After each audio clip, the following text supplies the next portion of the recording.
Welcome to Strategy Next by Jay Helmy and Company, the premier podcast for business leaders and professionals. On Strategy Next, we delve into the latest tactics and strategies driving the future of business through interviews with top industry experts and thought leaders. From growing startups to leading large enterprises, this podcast is a must-listen for executives, managers, and aspiring business leaders. Tune in to stay ahead of the game and elevate your strategic planning.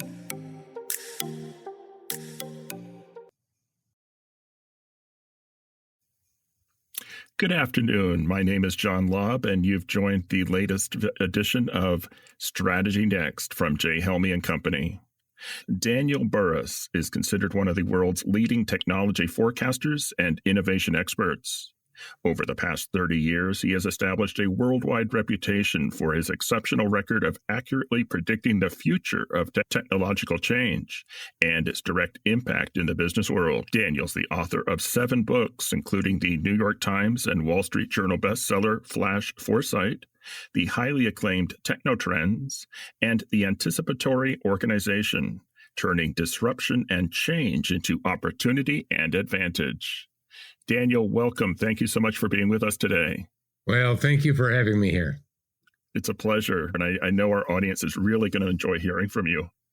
So I'm curious, Daniel, the book title, The Anticipatory Organization, is that book just for organizations that are trying to get ahead, or is it also potentially valuable for individuals? Well, great question. And it's extremely valuable for individuals as well, because they make up an organization, especially the people that are leading it. So I could have called it the reactionary organization, but I chose the anticipatory organization. And because I think we tend to do a lot of reacting. We put out a lot of fires, we crisis manage, and as CEOs and leaders, the biggest weapon we have is being agile.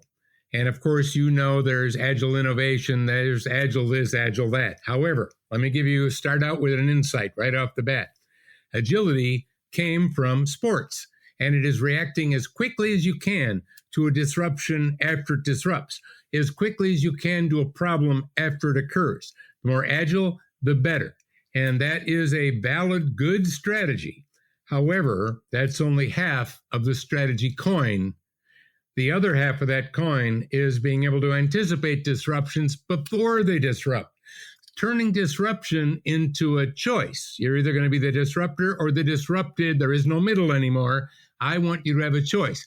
It allows you to anticipate problems before you have them so you can pre-solve them. I mean, how many times have people said, well, I knew that would happen? And I would say, well, then why did you let it?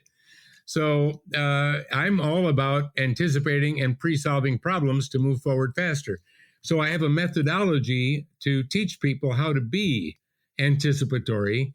And if you have only one person, even if it's the CEO in an organization that has anticipatory, and everyone else is reactionary, even if they're an agile reactor, you're not going to do very well. That's why I wrote the book about an organization, because I want more than one person in that organization being anticipatory. Frankly, I want all of us being anticipatory. Absolutely. Absolutely. And I see a quote here from you, quote, "It's true that you cannot predict everything, but you can accurately predict more than enough to elevate plans, accelerate innovation, and transform results." It sounds like you can't predict everything, but you can predict the important things. Is that accurate?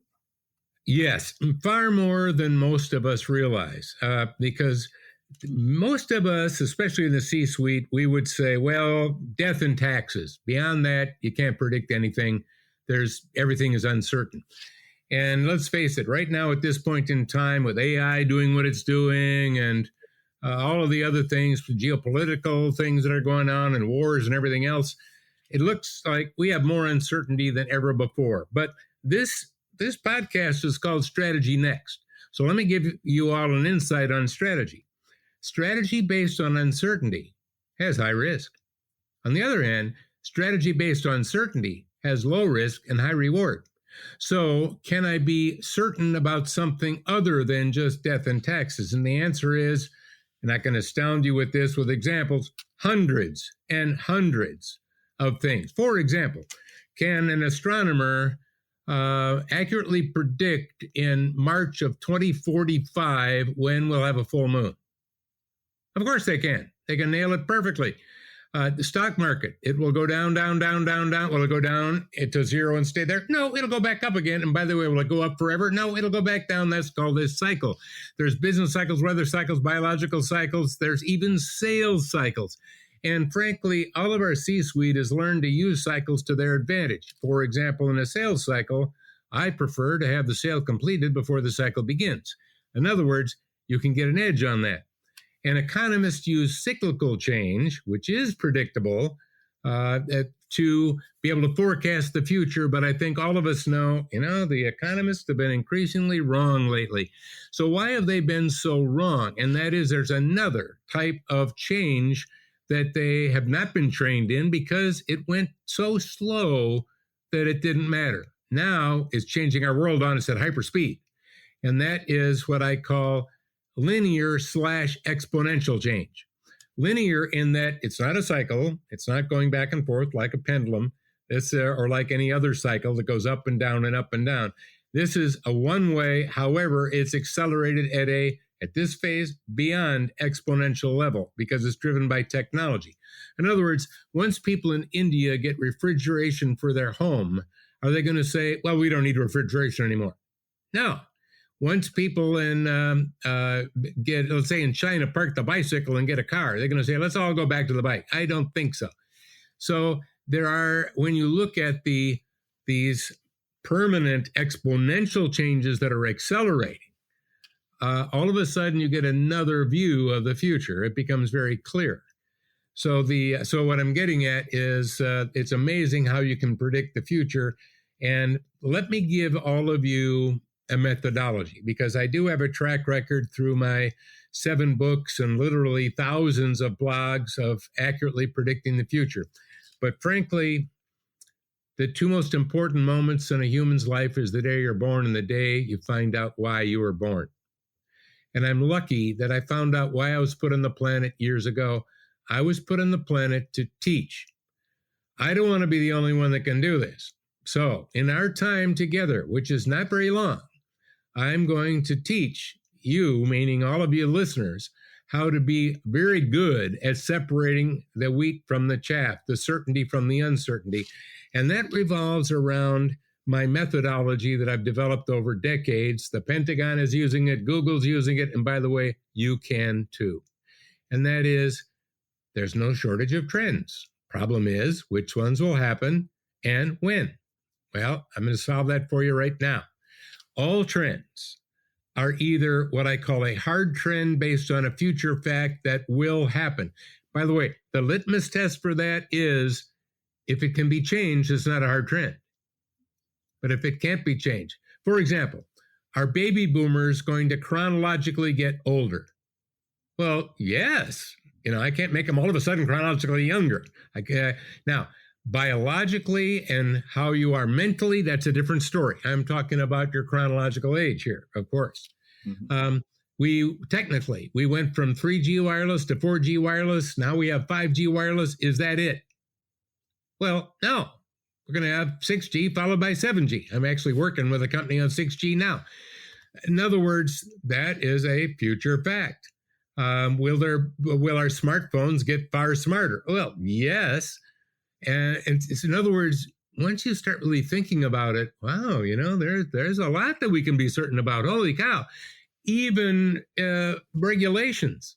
And you'd say, oh, no, you can't predict regulations. Yes, you can. You just can't predict them all. For example, in the United States, and I'm sure we have a global audience here. I know I work all over the world, but in the United States, as you know, we're very divided and it's hard to get people to agree on anything. So let me just ask you all who's listening, for the United States, will we get more regulations around cybersecurity?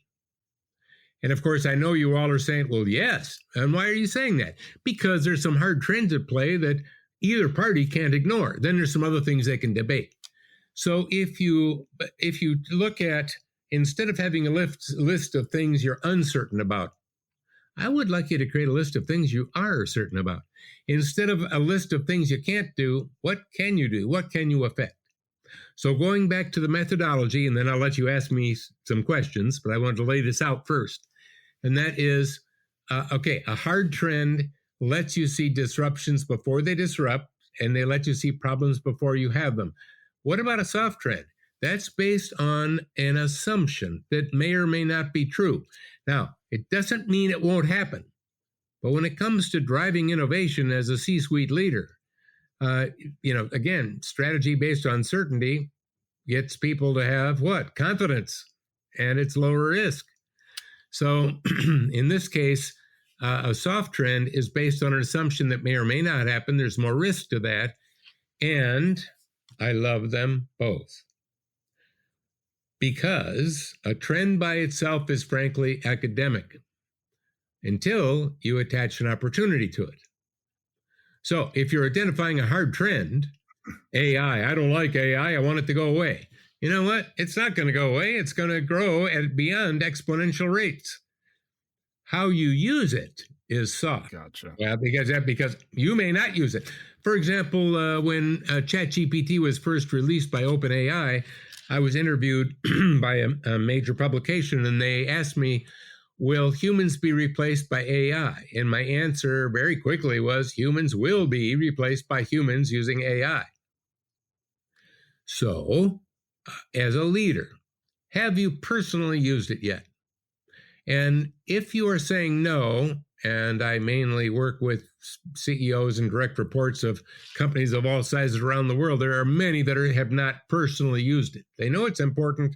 They've read about it. I'm telling you right now, you don't get it. So what I'd like you to do right now is sign up and start using it, because you don't really even understand what it is if you haven't experienced it. Absolutely. And is it because they're afraid of it that they haven't used it, or they haven't made time? Well, they're all really busy. They haven't made time. They think they get it, and they have an IT department that's supposed to be figuring it out. But remember, you're the leader. You need, and by the way, if I'm a young, really smart person that works for you, and you're the leaders, and you haven't even experienced it, and you're not really, in other words, you don't get it. I got to go find a future, and it probably isn't with you. So think about that right now. More progressive organization. Yep. Yeah. In other words, you need to elevate your own relevancy here. So we touched on a number of subjects, and I brought up the subject of AI. I don't want to get into it just yet. Let's stick with hard trends and soft trends. So there's two big things I just taught you all that are very important for driving planning, because this will transform how you plan. It'll transform how you innovate. And I'll get into transforming culture in just a little bit. And that is, number one, from now on, if somebody's talking about a trend, is it a hard trend, future fact that can't be stopped? Or is it a soft trend that's based on an assumption that may or may not happen? And two, what is the advantage? What do I love about a soft trend? If you don't like it, you can change it. A quick example, we'll just put a soft and hard. And by the way, I've just started teaching this to you, and I'm going to put you on the spot now. And you can be right or wrong, it's okay, but I'm going to put you on the spot. In the United States, healthcare costs have been going up for many, many, many years. And that's called a trend, by the way. Is that trend a hard trend or a soft trend? You've just started to learn this. What do you think? I would think that it's easy to say it's a hard trend because it's got to keep going up. That's all we've heard. However, the population is aging. The boomers are going to be moving into retirement. At some point, the boomers will fall off and population will fall down. So perhaps healthcare costs will also go down at some point. So I might argue that it's a soft trend. All right. I loved how you put that, because you stated it the way I would say most of us think about it, and you even framed it that way. And that is, well, it looks like a hard trend for now because we haven't been able to slow it down. It just seems to be going up. So in other words, your assumption is that it's going to continue to rise and it's unstoppable. However, that makes it is a soft trend. Now, once you realize you could change it right now, you don't have to wait for the baby boomers to retire. You don't have to wait for them all to die off. Now, actually, we could start lowering it right away. Why? Because we have transformative technologies right now. Let me give you a specific example. Right now, and I'm kind of focusing on the US. I'm sorry about that for other countries, but at least you get the idea. And that is that you probably didn't realize that the aspirin in the hospital costs $25 per pill. Now, if you knew that, you would have had your spouse bring it. You probably didn't know that artificial knee that you're having put in because you played so much tennis, that's made by the same company, the same size, the same everything, can vary in price by over 400%. Of course, you don't know that. You have no idea what it even costs. No wonder it's going up. It's a great little shell game that's going on. So what if we developed a blockchain for healthcare, which brings visibility, higher levels of trust, and higher levels of security than we have today? What would happen? Well, you know what? Prices would go down, or you would be out of business. So, and by the way, there is a blockchain for healthcare that has been developed, and its initial funding was $100 million. So I'm just saying, I'm giving you one quick example. We could talk about many ways and many technologies that you could use right now to lower the cost of healthcare. But if our mindset is, oh, it's been going up so long, it's unstoppable, that must be a hard trend, then all of your innovation is around how do we pay for the mess the baby boomers are creating, instead of focusing on our innovation on how do we lower the cost now? What do we do right now? Mm-hmm. So by separating the hard from the soft, all of a sudden things become visible. Now I'm going to give you another example because I mentioned baby boomers here. So I'm going to make a trend statement, and this, by the way, is kind of advanced teaching right now, but that's all right. We got smart people listening, so we'll do a little more advanced. So I'm going to make a trend statement, and then I'm going to ask, is it hard or soft? And the trend statement is, a lot of people in our organization will be retiring, and they'll be taking their knowledge and wisdom with them when they leave. What do you think? Fact. That's a fact. However, it's also assuming that they leave the workforce, that they're leaving life. Perhaps they contribute outside the work or after their career. So in that sense, it could be soft. All right, let me throw out then a way to think about that. And now let me give you the cheat sheet. When somebody is saying a trend like I just did, if there is a comma or the word and, you got two trends, and usually it's a hard and a soft. Now, listen to what I just said. Baby boomers in your organization will be retiring, and they're going to take their knowledge and wisdom with them when they leave. Now, let's just break that apart. Are there people that are going to be retiring in your organizations right now as you're listening to this? And the answer is absolutely. Matter of fact, we even know when they are, for the most part. Yep. Some of them will take an early retirement, but it's pretty well known. And they'll take their knowledge and wisdom with them when they leave. That's soft. You could have a mentoring program. You have a database. Do you have a knowledge base? Do you have a wisdom base? Or do you just have a database? Are you doing a knowledge pull before they leave? You get what I'm talking about.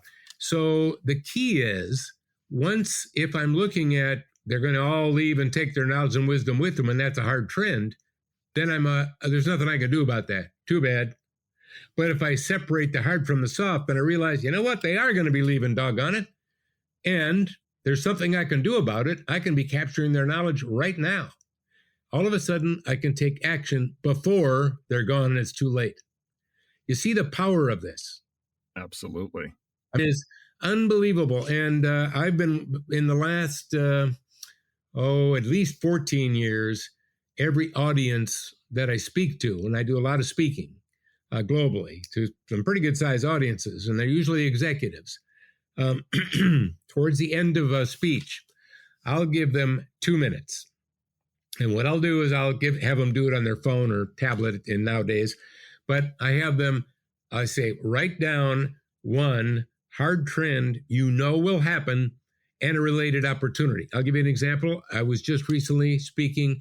There were 1,000 CEOs of tech companies in the audience.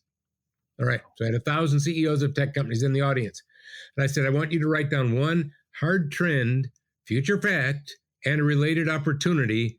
I would like you to write it down. And by the way, make it a good one. Why? Because you're only writing one down. It'll take you about 90 seconds. But we got 1,000 smart CEOs of tech companies in this room. If you all write down a good one, what's going to happen? Well, I'm going to collect them. I'm going to review them. There will be some soft trends in there because you're just learning how to do it. Good. I love them too. We'll put that in the soft trend pile. I'll create a report for you and send it to you 2 weeks after the meeting. And why do I want to do that? Because what I'm urging them all to do, and you to do who's listening today, and that is, in a world of beyond exponential change, you should be spending at least 1 hour a week, not as a crisis manager, but as an opportunity manager, not looking at what you're uncertain about, but looking at what you're certain about, not looking at what you can't do, but what you can do. And to get you started, I'll send you this list. Now, the reason I'm sharing that with you is I've been doing that for 14 years to many, many, many hundreds of organizations. My biggest speech last year was in Las Vegas. I had 20,000. Biggest one in New Orleans was 10,000. That's just 2 speeches. So when you say, I wonder how many hard trend certainties there are in the world, I would say I already have collected thousands and thousands. So it isn't about me. Why aren't you as an executive collecting them? Why aren't you asking your own people? So anyway, we got into kind of deep into hard trend, soft trend, but I wanted to make sure that people understood that. And of course, one of the keys of being an anticipatory leader, and I do have a learning system called Anticipatory Leader, as well as an anticipatory organization, which I have a learning system for organizations as well. That's one of the tenets in there, to learn how to do that so that you can transform how you innovate and how you plan. And quite frankly, not be at the mercy of business trends or life in general. You're able to take control and manage accordingly. Exactly. And here's the thing that a hard trend based on a future fact does. It gives you the confidence to make a bold move. And your board of directors, they need to be confident in your bold moves. By the way, your staff, your direct reports, they need to be have confidence in what you're sharing with them. How do you do that? One of the ways you do that is you get good at what I'm talking about, and you give your opinion less, and you speak in future facts more. Future facts that are undeniable truths. Because when you hear a future fact, you know it. All of a sudden, it just becomes clear. And I'm going to show you all how easy it is to innovate using this right now, because we're going to invent something that doesn't exist right now. All right, I'm going to show you how this works. So let's take demographics. That's a hard trend category. And let's combine it with technology, which is another hard trend category. And let's look at the future of an aging population. And that is, there are a lot of people. As a matter of fact, there are 10,000 people a day in the United States turning 70. Just let that sink in for a second, all right? And by the way, there's a lot of people in their 80s right now too. So when you get to be 85, 90, 95, what happens? A lot of people fall. And when they fall, they break a hip or something. It can be painful, catastrophic, expensive, and sometimes deadly. Why don't we do something about that? Why are people falling? Well, one of the reasons they're falling is they have a type of progressive lens in their glasses. Let's call it a bifocal type thing. So when they're standing and walking and looking down, things are a little blurry. They don't see as well as they used to. They trip and fall. So why don't we get a little rubbery thing that fits around a shoe with a sensor on the end? By the way, the sensor I'm about to describe, you could 3D print, and it would be the size of a fly's eye, and that's today. So we put that sensor on there and Bluetooth it to their hearing aid. And by the way, if they don't have a hearing aid because they don't want a hearing aid, we'll call it a hearing enhancement device. Let's just change how we talk about it. Let's face it, they all listen to Jimi Hendrix back if they're that age anyway. And so when they're walking along, it will say, step down or step up, or it'll say, Johnny's toys in the way again. We'll get less people falling. We'll lower healthcare costs. And by the way, that what I described to you, that does not exist. There is no thing like that. So I'd like to ask you another question, because I've been putting you on the spot here, but let's just do it again. And that is, do you think no way are we ever going to see anything like that? No, we're not going to see something like that. What do you think? No, I think we will see something like that. Well, yes, because it's based on what a hard trend. We're innovating based on a hard trend. And here's what I would say. When it's based on a hard trend, if it can be done, it will be done. If you don't do it, someone else will. And I'm listed in dozens and dozens of patents from my speaking, because as I'm speaking, I'm giving examples, and people go ahead and do them. I mean, I can't do all these things. I'm only one guy here. So, and I've already started 6 companies and done a lot of things. So the point is, you can do this too. You can all do this. Fascinating, and so applicable. I think our entire audience will appreciate what you just shared. And I know your book is available on Amazon, all the usual places, I think. Yep, Anticipatory Organization. You can get it there. It's in all formats. And you can also go to Burrus, BURRUS.com. I've written many, many, many blogs that can be, you can search for a subject and get right down to it. So in other words, there's a lot of resources there.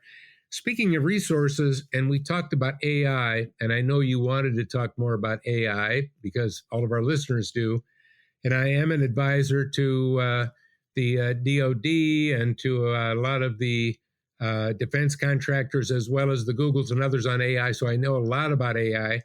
And I just published a report where I reviewed 1,200 AI tools and identified the top 5 in a whole bunch of different categories. And by the way, these are inexpensive tools. Most of them are free to try, and some of them are just $15 or $20 a month to use. But the key here is you probably don't even know what kind of categories there are. You probably don't even realize what you can do.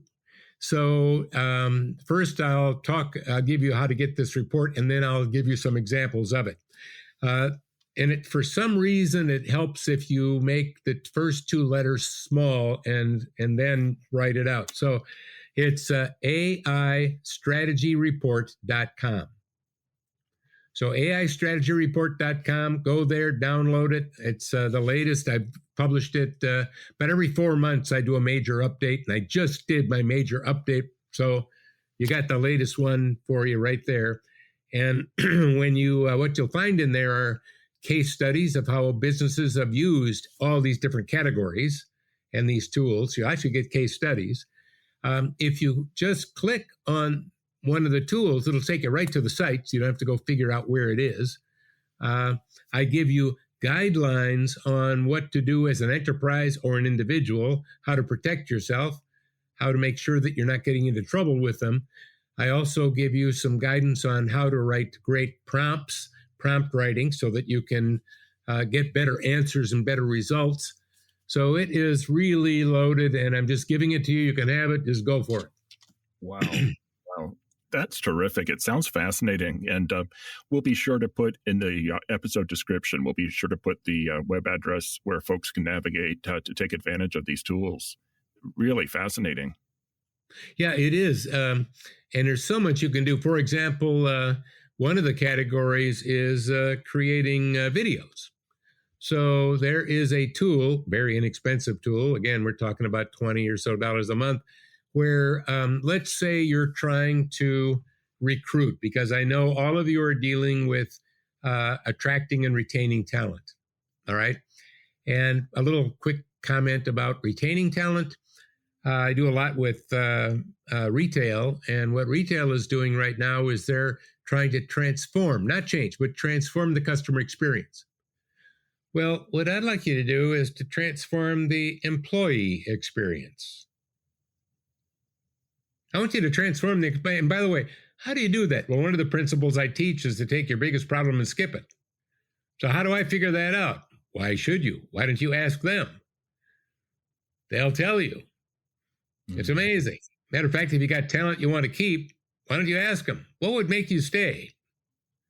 If you can't give them money, tell them, I can't give any money. What would make you stay? You know what? They'll tell you. Why don't you just ask them? It's so easy. So, so anyway, that's one of the attracting and retaining. So I want to get younger generation excited about my business and get some good ones. So I may want to design something for social media, and I'd like to create a video.